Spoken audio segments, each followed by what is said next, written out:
कृषि कानूनों की वापसी के साथ ही आज ये सवाल उठता है कि आखिर कृषि आंदोलन जो इतने लंबे वक्त तक चला, उसके सूत्रधार कौन कौन बने रहे।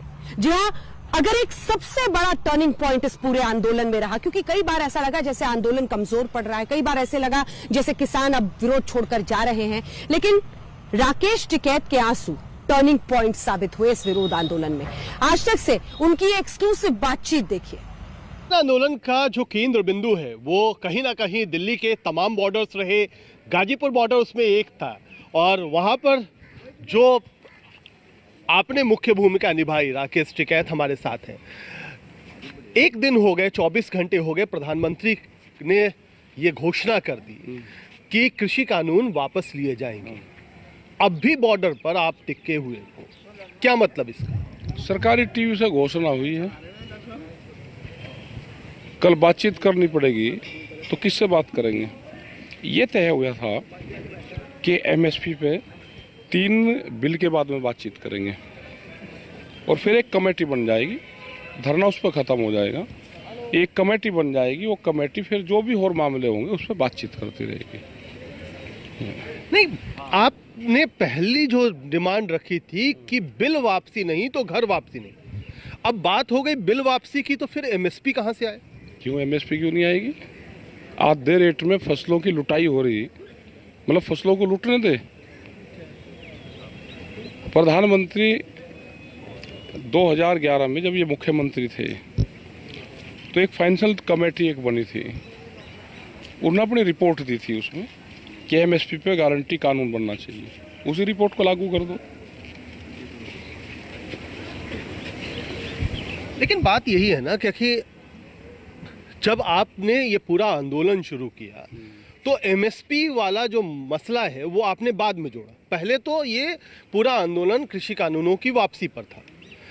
जब पहला कदम सरकार की तरफ से उठा है तो पहला कदम किसानों की तरफ से या आंदोलनकारियों की तरफ से क्यों नहीं उठ रहा? नहीं उठ तो रहा, बातचीत करेगी। यहाँ पे कोई कोरिया है क्या कि सरकारी टीवी पे घोषणा होगी और सब न मान ली? भाई बातचीत तो करोगे, आगे क्या क्या मामले रहेंगे, उसमें कैसे उसका समाधान करोगे, एक रास्ता तो निकाल लोगे ना। टेबल पे बैठ के ये सारी चीज़ें लिखत पढ़त में आएंगी। सीड बिल है, कल ये सीड बिल और ले आए, फिर उसके लिए फिर आंदोलन करेंगे। बीज कानून हाउस में रखा हुआ है, पोल्यूशन वाला है, 10 साल पुराने ट्रैक्टर है, ये मुकदमे हैं, इसमें किससे बात करेंगे? बात तो सरकार से ही करनी पड़ेगी ना। मतलब भरोसा अभी भी नहीं है? कह रहा कि बातचीत तो करनी पड़ेगी ना। अब मुकदमों की किससे बात करें? ये मुकदमे आंदोलन के दौरान हुए हैं, इसकी किससे बात करेंगे?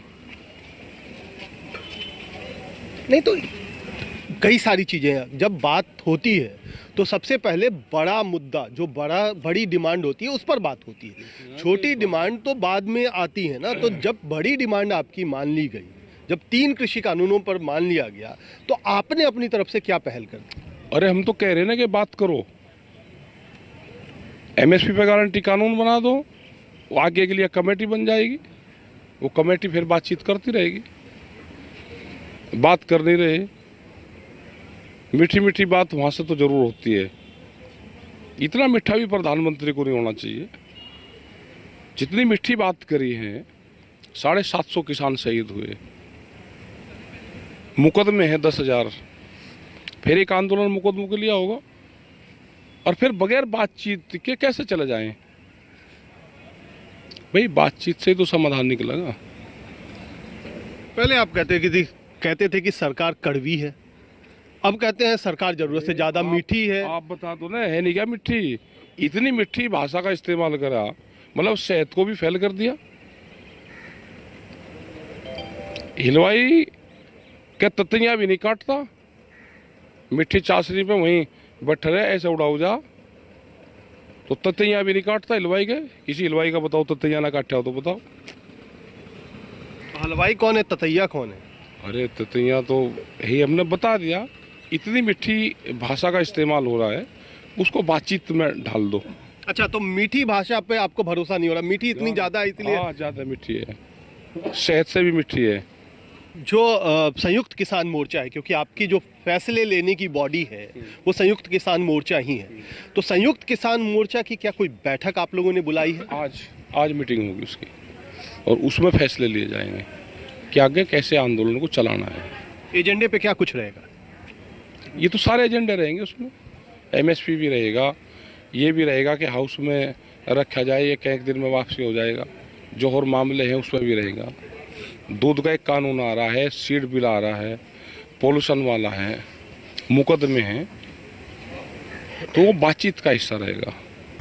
प्रधानमंत्री नरेंद्र मोदी ने कृषि कानूनों की वापसी का ऐलान किया तो जमकर प्रतिक्रियाएं तमाम नेताओं की आ रही हैं। आइए आपको सुनाते हैं एआईएमआईएम अध्यक्ष असदुद्दीन ओवैसी, जो कि सीएए कानून के खिलाफ जमकर बोलते रहे और उस कानून की वापसी पर सरकार ने कोई कदम नहीं उठाया। ऐसे में कृषि कानूनों की वापसी के मौके पर आज वो कह रहे हैं कि सीएए कानून को भी सरकार वापस ले।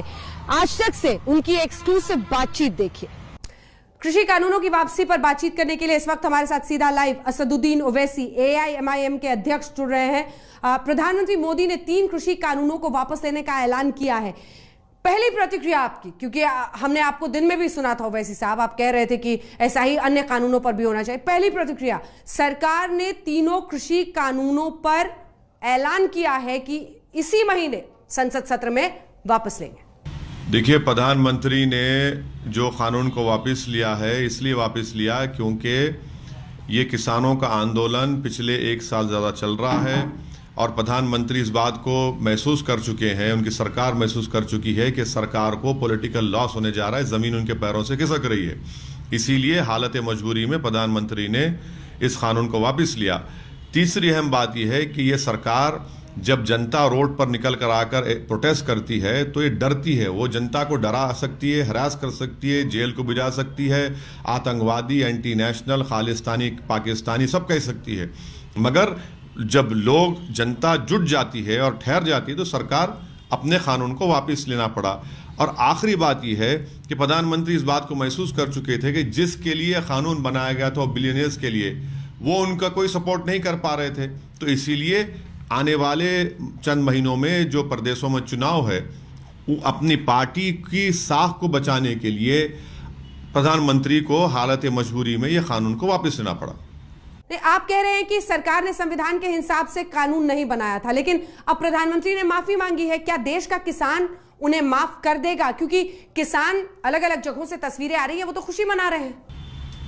देखिए, आपको ये सोचना चाहिए सरकार को कि आपने कानून बनाया क्यों? ये तो अनकॉन्स्टिट्यूशनल है, ये तो स्टेट लिस्ट में आता एग्रीकल्चर सब्जेक्ट। आप कानून नहीं बनाते तो 700 किसानों की मौत नहीं होती।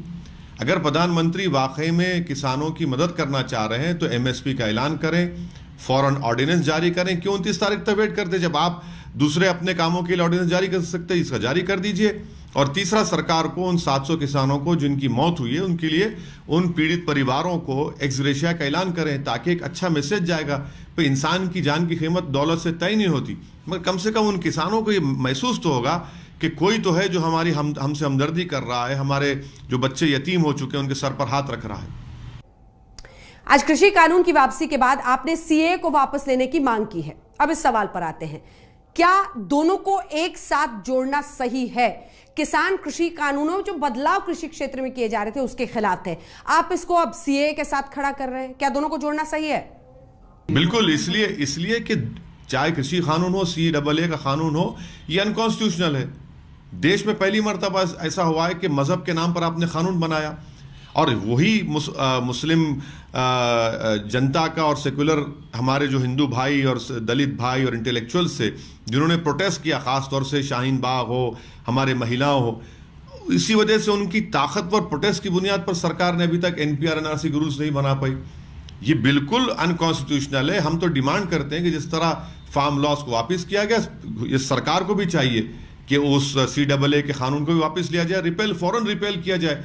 हाँ, जो अफगानिस्तान हो, पाकिस्तान हो, बांग्लादेश हो, जहाँ पर वहाँ के माइनॉरिटीज़ है, उनको आप बुला सकते हैं ना। आपको कौन रोक रहा है? आप उनको दीजिए, वीज़ा दीजिए और फिर उनको रेफ्यूजी स्टेटस दीजिए। अब ये बार बार कहते हैं कि भाई देखो बांग्लादेश में ऐसा होता है। भाई आप ही ने तो कानून बनाया और कह दिया कि दिसंबर 2014 से पहले जो है इनको देंगे। अगर आप कानून नहीं बनाते तो अफगानिस्तान में आज तालिबान बैठा है और जो लोग एंटी तालिबान है, आप उनको दे सकते थे रेफ्यूजी स्टेटस, आज भी दे सकते, मगर रिलीजन की बुनियाद पर कानून बनाकर अनकॉन्स्टिट्यूशनल काम किया जो राइट टू इक्वालिटी के खिलाफ है। इसीलिए हम कह रहे हैं कि CAA कानून को भी इस सरकार को वापस लेना चाहिए। ओवैसी साहब, क्या आपको लगता है कि चुनाव की वजह से मोदी सरकार ने कृषि कानूनों को वापस लेने का ऐलान किया है, क्या ये आंदोलन इसके बाद खत्म हो जाएगा? क्योंकि उसके बाद विपक्ष और आप जैसे लोग तो निहत्था हो जाएंगे। एक बड़ा हथियार था ये सरकार के खिलाफ इस्तेमाल करने का, तो ऐसे में क्या आपको ये आंदोलन खत्म होता हुआ दिख रहा है?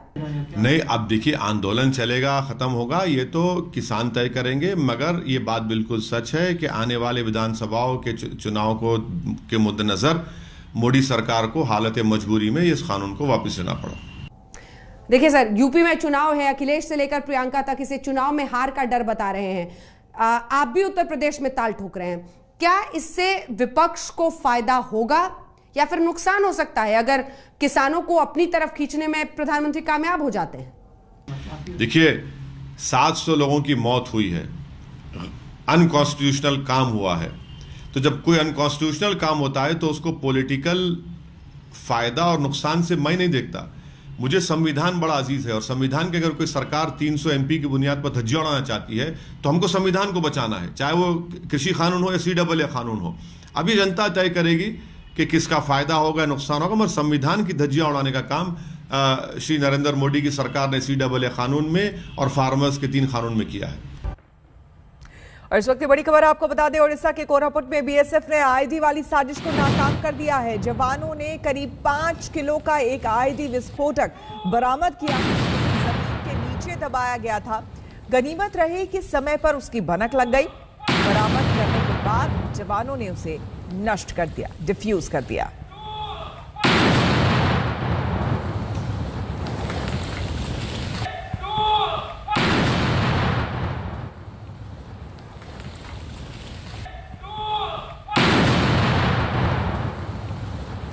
आवाजें जो आप सुन रहे हैं ये दरअसल आईडी डिफ्यूज किए जाने की आवाजें हैं।